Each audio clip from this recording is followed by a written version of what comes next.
while there are torrential rains.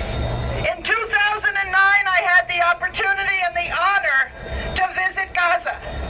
Right after the bombings, the massive bombings by Israel the last time. And I was deeply inspired by the strength of the Palestinian people to rebuild despite the genocide that I saw.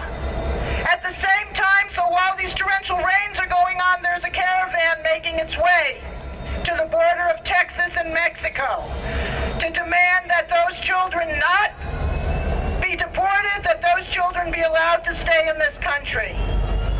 And of course, at the same time as we stand here, the U.S. continues its bombing of Syria. I don't know about you, but I don't have any doubts. I don't believe that the U.S. does anything for a humanitarian reason. The U.S. built ISIS, they armed ISIS, and now using that as an excuse to attack one of the few governments in the Middle East that has been a steadfast supporter of the Palestinian people. We have to be clear, we have to demand an end to U.S. involvement in all of the Middle East, and particularly right now with the bombing of Syria. And I also want to say just one item that has sort of not been heard from today, and that is the so-called war against Ebola.